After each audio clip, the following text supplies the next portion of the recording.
So let's start the presentation. Hello everyone, my name is Oleg Senko. I work for GroupIB in the audit and consulting department, and I am a penetration tester. Today we will talk about scenario-based penetration testing and security monitoring.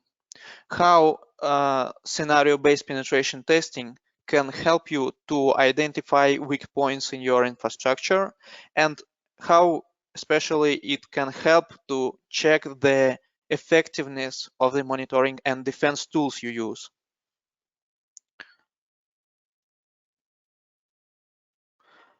And our webinar is starting, so let me mention some rules and answer some frequently asked questions. Your microphone will be turned off automatically. After the webinar, we will send you a record of the webinar, and webinar duration is approximately 40-45 minutes. And also you can ask questions in the chat, and I will answer in the end of the webinar. Here is our agenda. First, we will discuss some trends in cybersecurity. Then we will discuss some difference between penetration testing, scenario-based penetration testing, and red teaming. And after that, we will examine two cases from our experience. Based on these cases, we will see how monitoring can be improved. In the end, I will summarize when you can use scenario-based penetration testing and what you can improve, and when you can move to red teaming exercises. So why we are talking about penetration testings? Let me introduce myself and GroupIB so you can understand why our experience is relevant and why we tell you about penetration testings. GroupIB is one of the leaders in providing threat intelligence, anti-fraud solutions, and cybersecurity services. During more than 10 days, we conduct external, internal penetration testings, social engineering tests, and wireless network testing. We totally conducted more than 500 penetration testings. Now let us discuss some trends.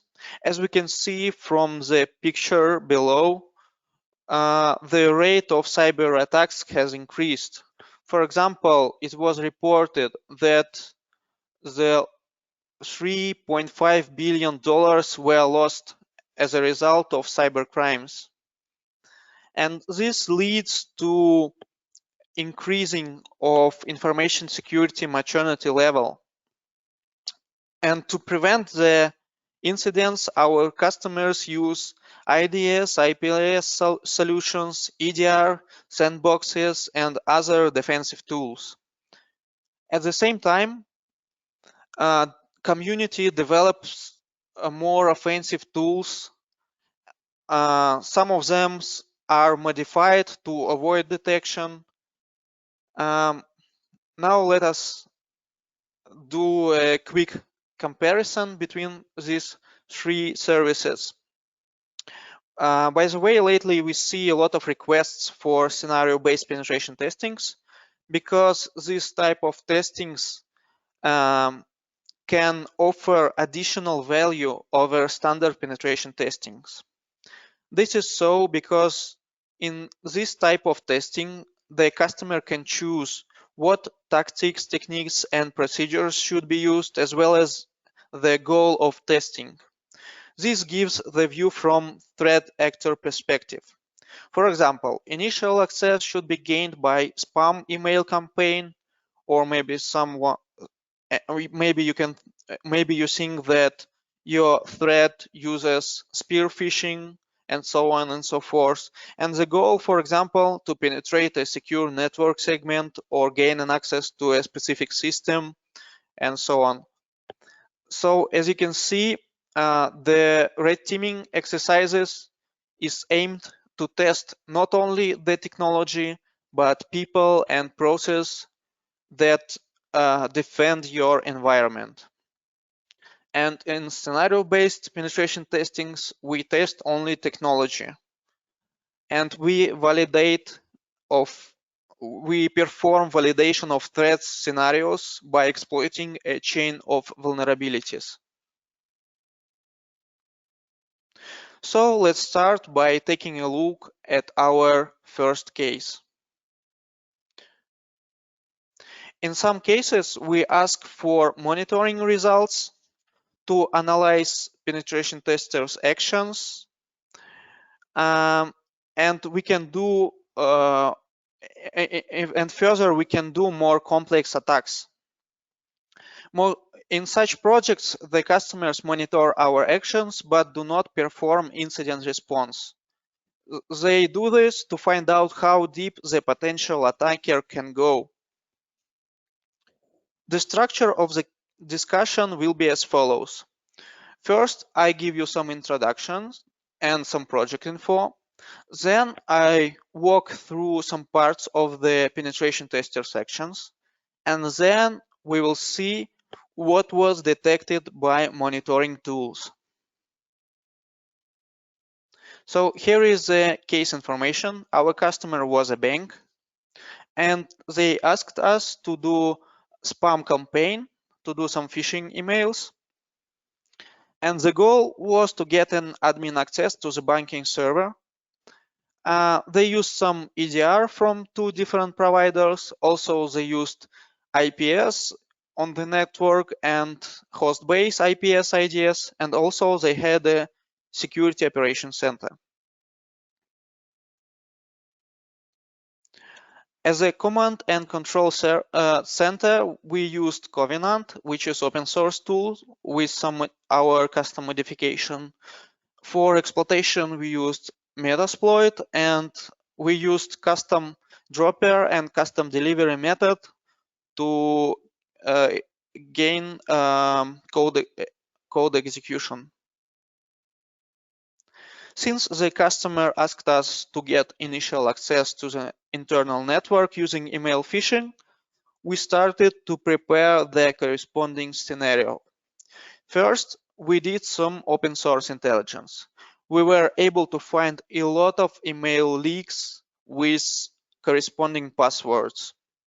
And we discovered that the passwords were complex, they fit the password policy, and they were not very old. And based on this information, we developed the scenario. And here is the scenario. On behalf of a real department within the company, we wrote emails saying like, hello, our department conducts security checks annually. One of the checks is searching for leaked passwords. And your password was discovered. And we inserted real password of a user from the password leaks.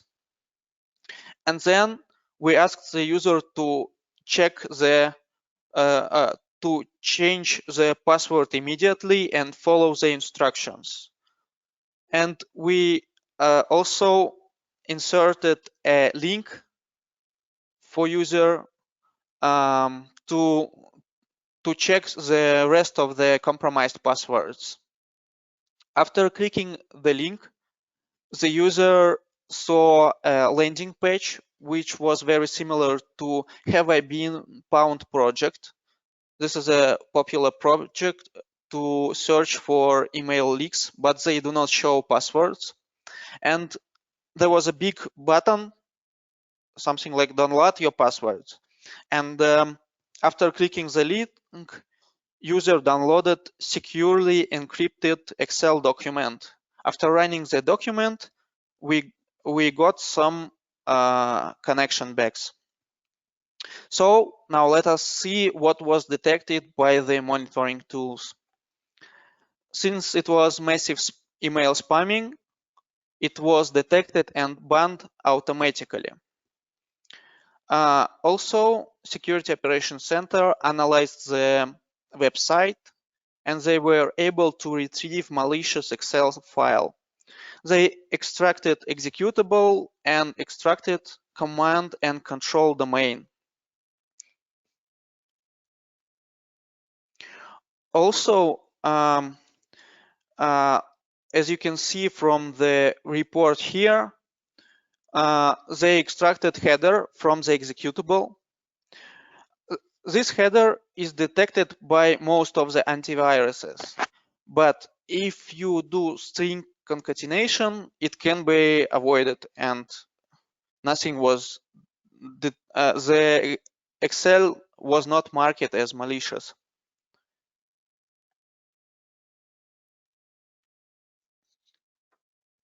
So we got some connection backs, and first that we did was gaining persistence on the infected hosts. We created a scheduled task, so just to not to lose the back connection. After that, we tried to find sensitive information on modern browsers. We extracted clear text passwords from Google Chrome, Internet Explorer, and so on. And we were able to get the password of the user. Next, we looked through SMB shares to find some sensitive information and nothing useful was found. Also, we performed a Kerberoasting attack, but we were not able to crack the hashes. Then we did some network local reconnaissance. We were able to find only several Windows user machines. After that, we discovered a firewall, and behind the firewall, there was a corporate website. We read some information about the goal and administrators of our target system. At this point, we didn't have a direct path to the target system, so we continued the reconnaissance. Then we started to examine Active Directory. We found the domain controller and checked for some group policy mix configurations and other stuff, but nothing also useful was found. And next, we discovered that one of our users had local administrator privileges on one of the hosts. So we just performed lateral movement using psexec from sysinternals, and we also connected to that host using remote desktop protocol. Now let's see what was detected by the monitoring tools. They didn't detect lateral movement, and they didn't see our credential access. Since we were a local admin, we extracted passwords from memory using Mimikatz. The only thing they saw was periodic communication with the command and control center. Let's continue. So we had local administrative privileges on one of the hosts, and we just uninstalled the antivirus and the EDR solution there. Next, using the retrieved credentials, we found that this user had a privileges to execute commands using dcom. We tried to execute some commands, but we failed because this firewall was blocking ports. And there was only whitelist of allowed ports to access other networks. Also, we tried some Microsoft SQL brute forcing, but no passwords were found. So what they were able to detect? Uninstalling of the antivirus was not detected. Brute forcing of Microsoft SQL also was not detected. Credential access, they didn't see, and the only thing they saw was still periodic communication with the command and control center. After that, we started to scan the network for vulnerabilities.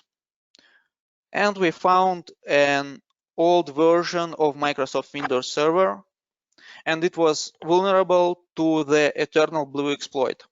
We didn't do the exploitation of this vulnerability, just checking.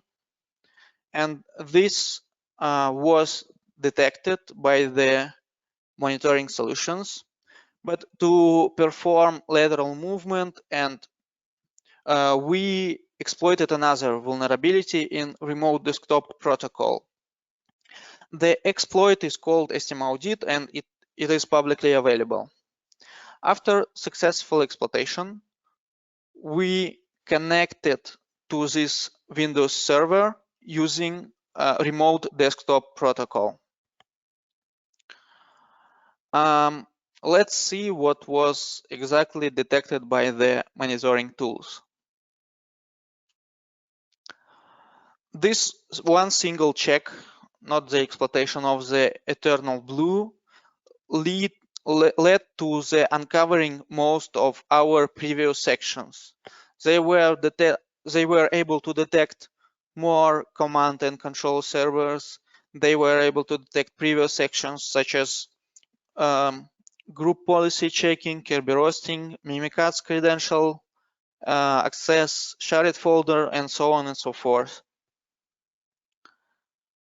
As you can see from the screenshots, here shared folder was accessed, Kerberos tickets were accessed, and the exploitation was blocked. We continued our reconnaissance and extracted credentials from the memory and some database on that Windows server. Using these credentials, we tried to do a password spraying attack using a local administrator account. Unfortunately, nothing that could help us to reach the goal was found. After that, we performed port scanning and vulnerability scanning. We discovered some more networks. Obviously, port scanning was detected by the firewall because all the traffic was coming through the firewall. And later, we discovered a vulnerable JBoss server, which was vulnerable to remote code execution exploit vulnerability.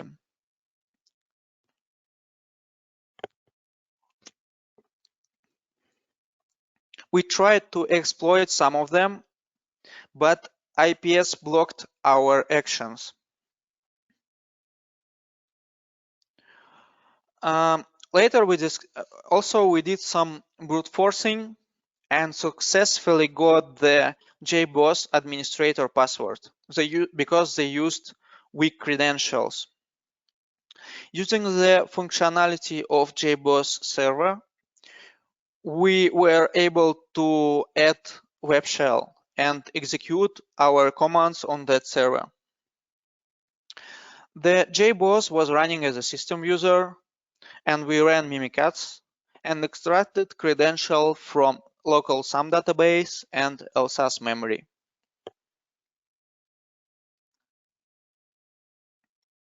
Let's see what was detected by the monitoring tools. Obviously, network scanning was detected, and here you can see the number of ports that we were scanning. Vulnerability scanning also was detected here. This is a part of the screenshot, and exploitation also was detected by the IPS that they used, but they didn't detect password brute forcing.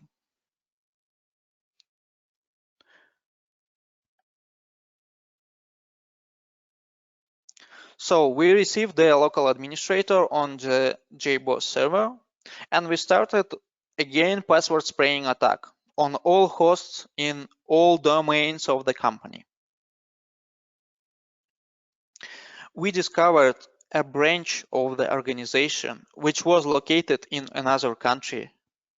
And then we performed pass the hash attack using this local administrator hash. And we discovered that there was a host with an active domain administrator session. Using the pass the hash technique, we'll log it in and extracted credentials of the branch domain administrator.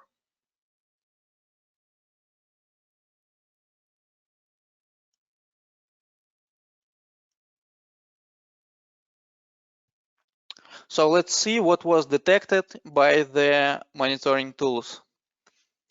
No password spraying was detected in the branch organization network segment. Obviously, the other parts that were monitored were detected. Exploitation, lateral movement also wasn't detected, and pass the hash was not detected. And credential access also wasn't detected.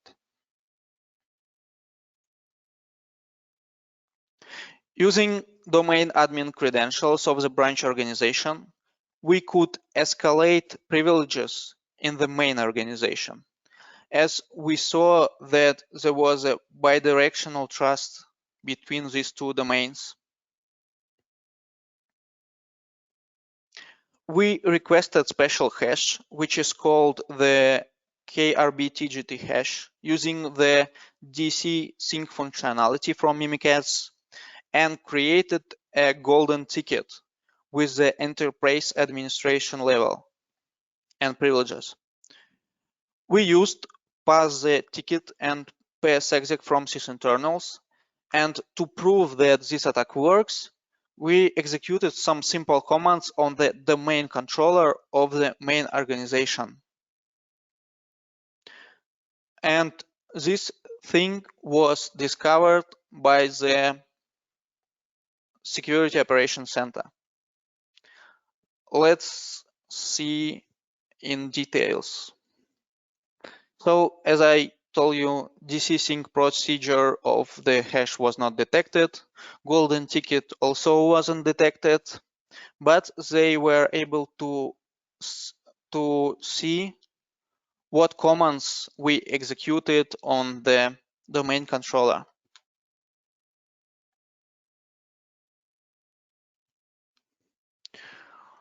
Since we had a lot of privileges, we continued reconnaissance and moving to the goal.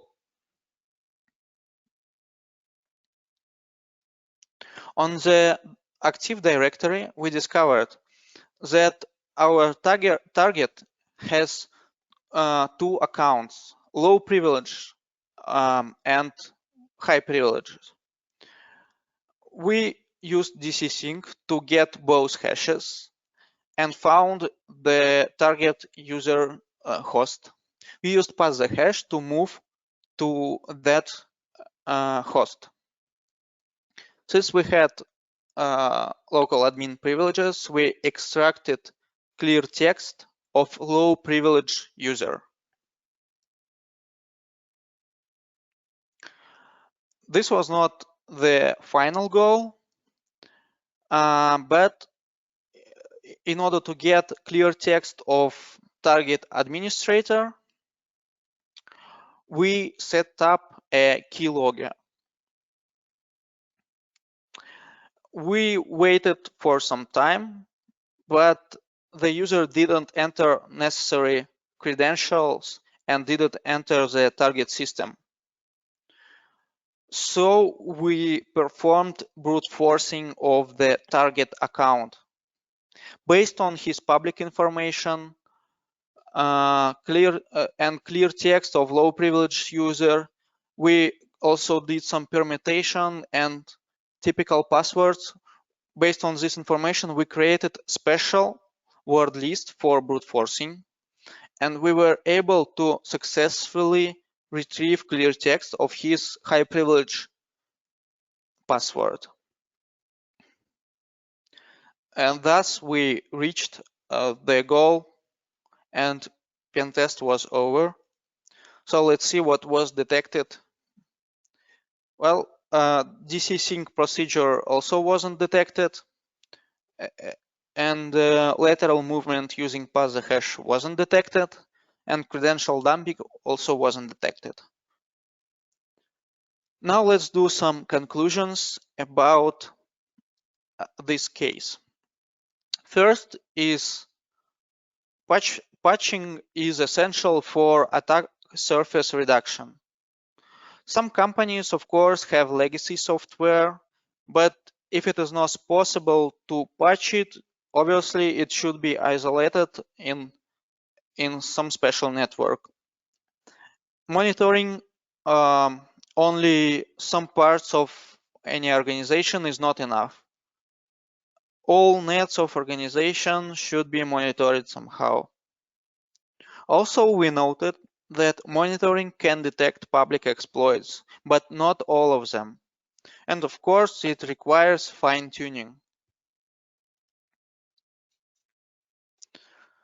Now let's move on to the next case. Here is the project information.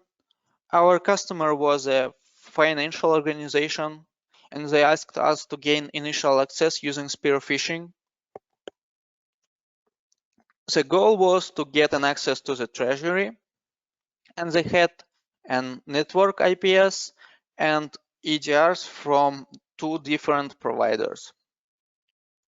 As a command and control server, we used Sliver and Metasploit for exploitation and used some custom dropper and loader for the payloads. During the initial open source intelligence, we found very few emails. We searched for emails from different sources like social media, Google, and so on. And also we extracted users from social media, and based on pattern created emails. We also used some tools to find emails, but still was not so much. We selected a couple of emails for spear phishing. Later we discovered that they use Office 365, and we used Evil Nginx to do phishing and to bypass two-factor authentication. After getting, so we sent something like your password was expired, please update it, and a user clicked on the link and entered his or her credentials, and we get an access to the Office 365. Next, what we did was internal spear phishing. We chose a couple of employees from some departments and sent them email with a malicious attachment. As a result, we got 2 back connections from different users. So now let's see what was detected. Obviously, if we send not so much emails, automatically it cannot be detected, and spear phishing is not easy to detect. Communication with the command and control center also was not detected. So now let us see in details what was done. First, we got initial access from a developer. We started to enumerate local network, found some other developers and Preproduction Jenkins. We also discovered a domain controller. The main controller located in the main office and the developer located in another office. The domain controller was connected to the developer network using VPN.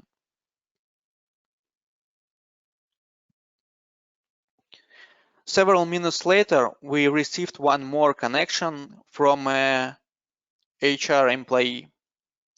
We started to check for low-hanging fruits, such as Chrome password extraction, shares enumeration, and so on. These actions were detected. We found some useful information on the corporate website. The connection to the treasury can be established only from the host, which is located in special network segment. We also discovered some other systems that didn't lead us to the goal. We did some simple checking of version of services, but nothing was vulnerable. We also checked some Active Directory misconfigurations and also found nothing useful. So let's see what was detected. The tool that we use to extract password from the Google Chrome was detected by the EDR solution. Also, we downloaded a PowerShell script from the GitHub, which was also detected, and also a command to find passwords in the TXT files also was detected, which is not bad. So in a few days later, we lost connection from the HR employee. We thought that some automatic system banned our command and control for periodic communication. And we checked the account of the HR in the Active Directory and discovered that she decided to leave the job. So we continued network reconnaissance of the main office network from the developer's host. And we discovered that due to the network isolation, we don't have an access to the network and we can see only the domain controller.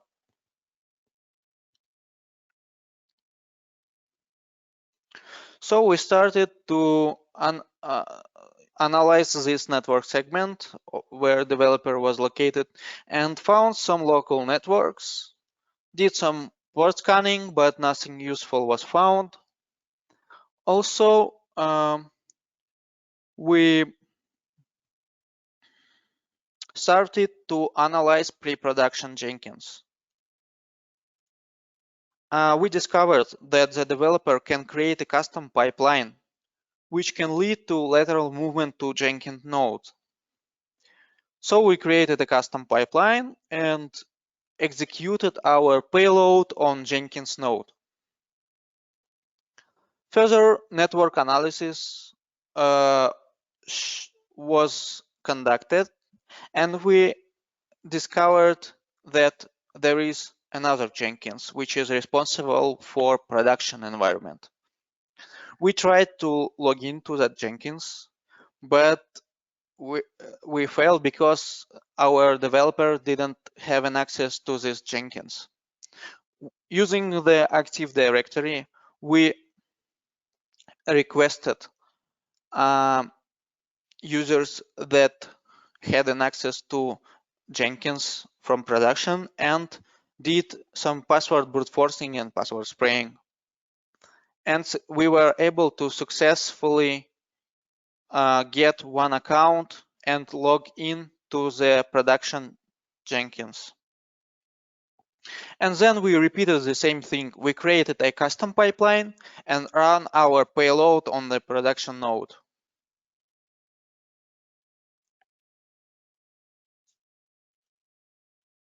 Later, we discovered that from this point, we were able to connect to the main office network services, such as corporate website or any other host in the main office network.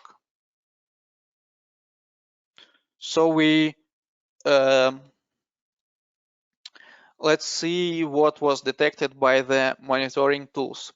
Since they didn't have any monitoring solutions in that network segment, The port scanning wasn't detected, password spraying was not detected, and executing custom commands in Jenkins also wasn't detected. Production nodes were not monitoring and nothing was detected. So we continued looking for vulnerabilities. We tried to find misconfiguration in group policies and Active Directory, but we didn't find any path to the target system. We also analyzed some web services, but we didn't find any exploitation vectors. But later we discovered that from that production node, we can see much more networks. And we repeated wound scan and found a subnet with some legacy software. We checked the vulnerabilities and discovered that it was vulnerable to a lot of exploits. So we performed some exploitation and successfully moved back to the main office, and we could control Windows Server 2003. On that Windows Server, we dumped credentials from some database and LSAS process. Now let's see what was detected. As you can see here, the credential dumping was detected, but here we were dumping some database. Also, some vulnerability scanning was detected here, such as eternal blue checking.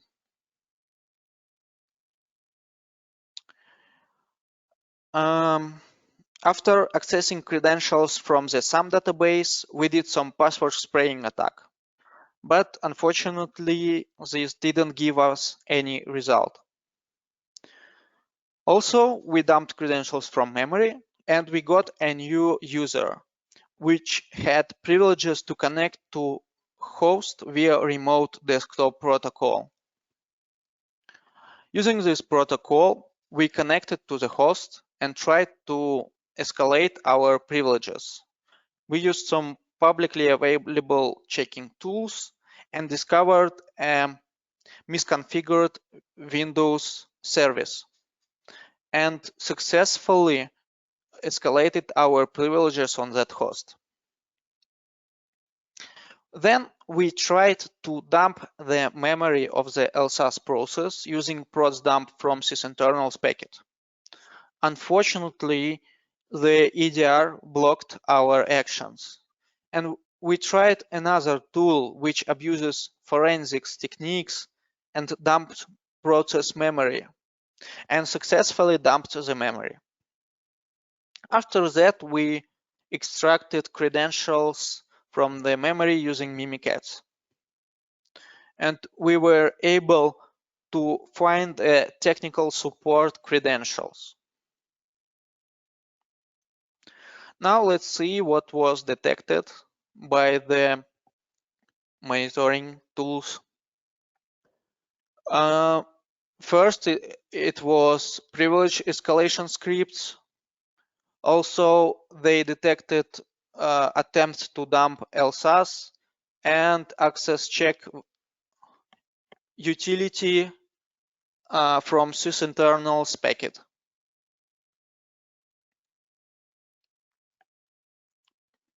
So we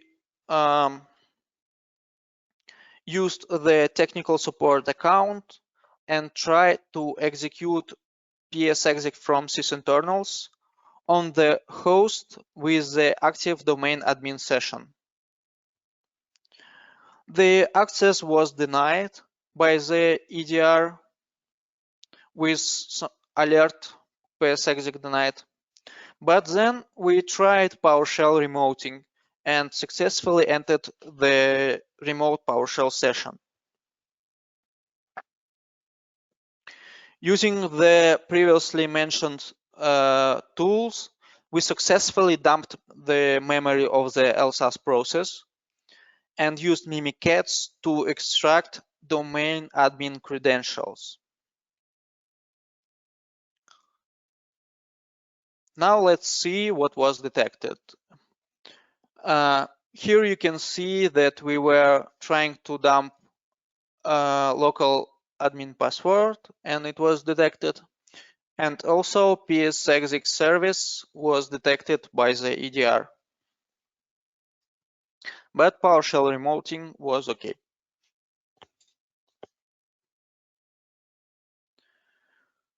Now let's see what we did next.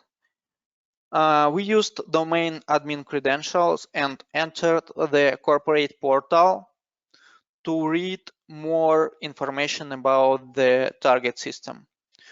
And we found some users who work with the target system. So then we discovered the special host in the special network segment and performed lateral movement to that host and set up a keylogger. We had been waiting for 2 days until the victim entered their necessary credentials, and we grabbed the credentials from the keylogger and entered the target system.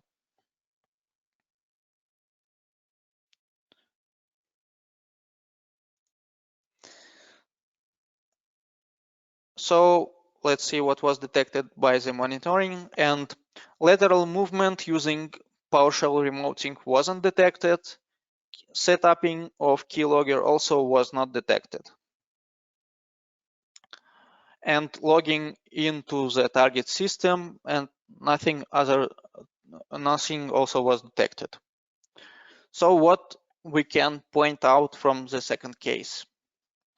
The network isolation can slow down the attacker, but it does not stop them. Sometimes monitoring requires fine-tuning, and the entire network of different departments should be monitored. Let's do some conclusion from that. Subsidiaries and branch organizations can be a good vector and they should be protected very good, as well as the main organization. If you cannot patch a legacy system, you need to do network isolation, but this does not guarantee your 100% safety. The Active Directory and endpoint hardening is very important, as well as patching to reduce the attack surface. Patching is also essential for attack surface reduction, but it cannot be, but monitoring is also very important, because if there is an intruder in your network, they can do exploitation without exploits, and this should be monitored. Monitoring cannot protect you from everything, but it is a very great tool to detect threat and start incident response. Monitoring can be tested by scenario-based penetration testing, and if someone wants to, for example, not only test their technical tools, and someone wants to train their blue team, understand how effective the process of incident response is, they should consider red team engagement. We will send you the white paper with the webinar recording, and you will be able to download the white paper about red teaming with that with our email. If you have any questions, please ask. I'm ready to answer.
We have one question.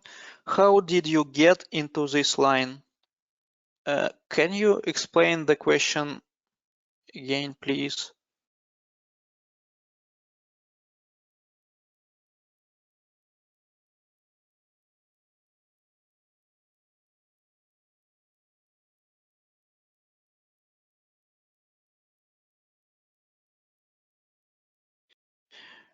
Will there be a recording of the webinar? Yes, we will send you a link with the webinar recording on your email.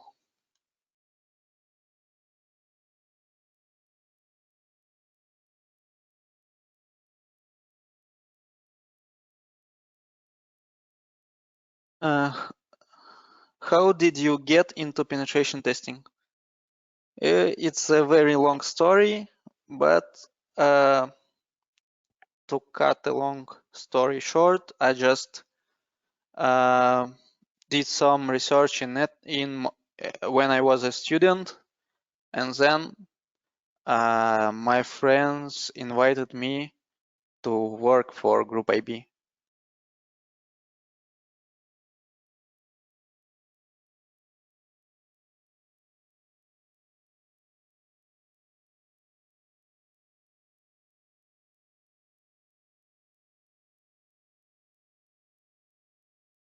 How to convenience management for red teaming exercise. Let me show you a slide with the difference, and I will tell you probably. So as you can see here, red teaming, just a moment.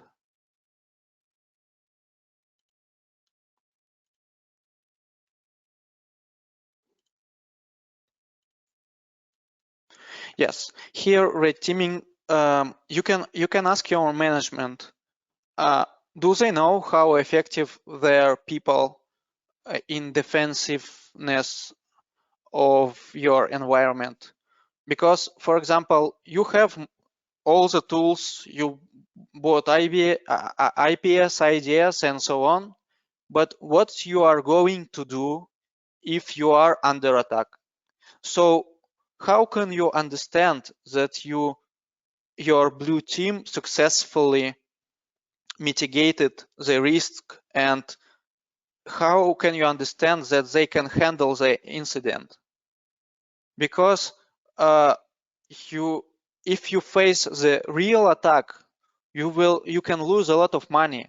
But if you do some training, first benefit that you will see how threat can behave.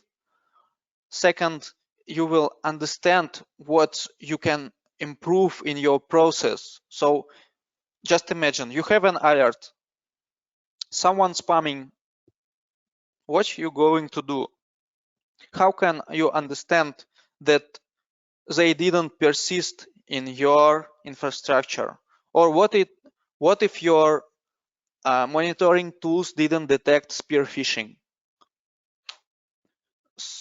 That's why you can ask your management that they can lose money if people cannot handle the incident correctly.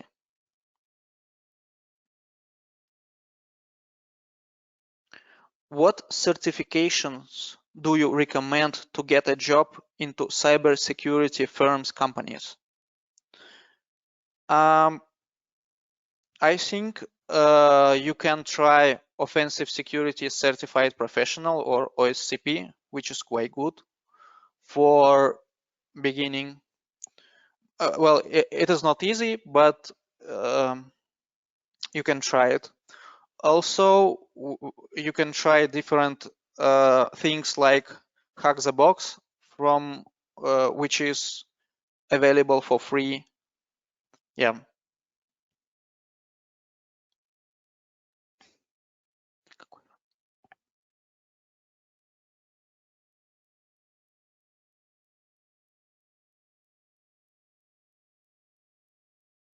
Let's wait for 2 more minutes, and if you have any questions, please write.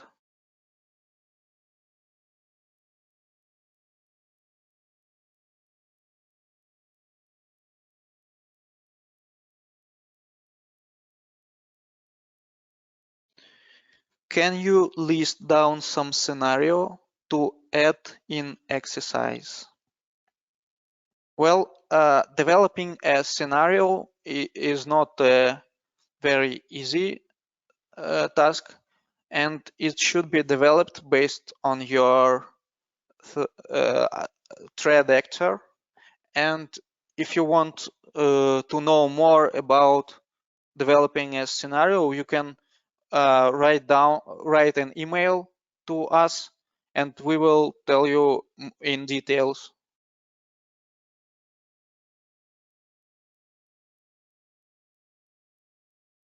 Is phishing will be part of red teaming? It depends on different cases. If you want to perform phishing, you will get phishing because let's say you want to know, is it you just want to get an answer of such kind of question. For example, is it possible to hack your some very valuable system using spear phishing? And scenario-based pentest can give you an answer, and red teaming also will not only give you an answer but also train your blue team how to handle the incident.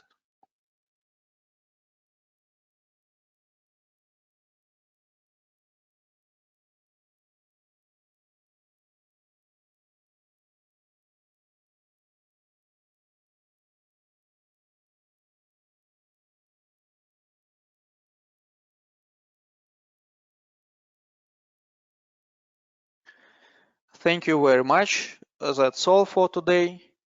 Goodbye.